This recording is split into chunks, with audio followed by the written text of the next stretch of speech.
ஐயா நீதியரசரே, இது விஜய் சொன்ன மாதிரி சிபிஐ விசாரணை வேணும். ஏன்னா இதில் நிறைய கதை இருக்குது. ஏன்னா எதுக்கு பயப்படுறாங்க சிபிஐன்னா சொல்லுங்கள் விஜயரசரே. ஆனால் இன்னும் ஒரு பாட்டு இருக்குது, ஒரு பழைய பாட்டு, கள்ளத்தனம் செய்தா அப்படின்னு ஒரு பாட்டு இருக்குல்ல, அதே மாதிரி இப்போ நடந்துகிட்ருக்கு. ஆகையால் இந்த கள்ளத்தனம் பண்ணது யார் அப்படின்னு கண்டுபிடிக்கிறதுக்காக தான் சிபிஐ கேட்குறோம். ஆனால் இவர் ஏன் வேண்டாங்கிறாரு? கள்ளத்தனம் பண்ணிருக்குன்னு அவங்களே தெரிஞ்சு போச்சுல்ல, அதனால் சிபிஐ வேண்டாங்கிறாங்க. ஆகையால் நீதியரசரை நீங்கள் சிபிஐ விசாரணை கொண்டு வரணும். அதாவது கரூர் பிரச்சனையை சிபிஐ பிரச்சனை கொண்டு வரணும். சிபிஐ வந்தால் தான் இந்த கரூர் பிரச்சனை முடியும். அது எப்படி நடந்தது, என்ன நடந்தது, கிட்னி திருடுறதுக்காக இது பண்ணியிருக்காங்க அப்படின்னு சொல்லி தெரியும். ஏன்னா கிட்னி என்னென்ன பார்ட்ஸ் இருக்கோ அதெல்லாம் திருடுறதுக்காக தான் காலங்காலத்தில் 6 மணிலேருந்து 6 மணிக்கெல்லாம் போஸ்ட்மார்ட்டம் பண்ணி எல்லா கிட்னியும் எடுத்துகிட்டு கண்ணு வேறு கண் எடுத்துகிட்டு நான் செத்து கொஞ்ச நேரத்தில் கண் எடுத்துட்டாங்க. நான் அதான் என்னென்ன பார்ட்ஸ் இருக்கோ அதை திருடிட்டாங்க.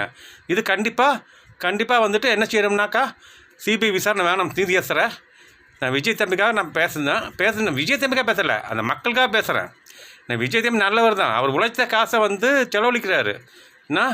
இவங்க களவாண்ட காசை செலவழிக்கிறானுவோ இந்த ஒரு கூட்டம்.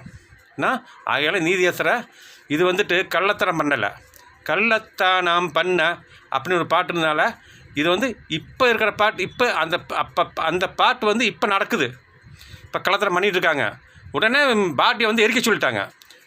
உடனே பாடி எரிக்க சொன்னால் என்ன காரணம் சொல்லுங்கள்? அப்போ புதைச்சா தெரியுமில்ல, நோண்டி எடுத்து உடனே மறுபடியும் போஸ்ட்மார்ட்டம் பண்ணுவாங்களா, அதுக்காக தான் இந்த கிட்னி எல்லாத்தையும் எடுத்துட்டாங்க. உண்மை தான் நீதியரசரை.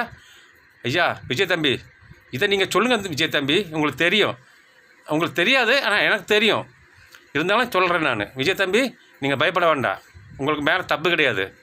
இது யார் ஆட்சி ஆளுறாங்களோ, யார் கிட்னி தர்றாங்களோ இவங்களோட பொறுப்பு தான். அதே சமயம் இந்த செந்தில் பாலாஜி செலவச்ச காசு ஃபுல்லாக இந்த கிட்னியும் கண்ணும் எடுத்து அதை விற்று காசு ஆக்கணுங்கிறது தான் அவங்களுக்கு கணிப்பு. ஆகையால் பார்த்து பறித்து நடந்துக்கிடுங்க. இனிமேல் பார்த்து பறித்து நடந்துக்கிடுங்க. அதே சமயம் நீதியரசருக்கு நான் சொல்கிறேன், ஐயா நல்ல நீதியரசர், நீங்கள் ஒரு வார்த்தை சொன்னீங்க, அது ஒரு விதியரசர் சொன்னார், உண்மையை சொன்னார், அது ரொம்ப பிடிச்சிருக்கு. அவருக்கு என்ன வாழ்த்துக்கள். மதுரை நீதியரசர் பேர் மறந்து வச்சு இருந்தாலும் அவர் கரெக்டாக சொன்னார், கரெக்டாக பேசினார். அவருக்கு என்னோடய வாழ்த்துக்கள். அவர் நீரோடி வாழ்க, நல்லபடியாக இருக்கணும். அதுதான் அவர் குடும்பம் குட்டியோடு நல்லா இருக்கணும். வாழ்க பலமுடன். அவர் பேர் தெரியல, சாரி.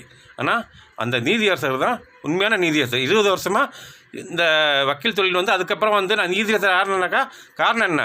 உண்மையை சொன்னனால தான். உண்மைக்கும் அவர் தான். அவருக்கு ஒரு சல்யூட். நான் பாய், இதுக்கு மேலே நான் பேசலை.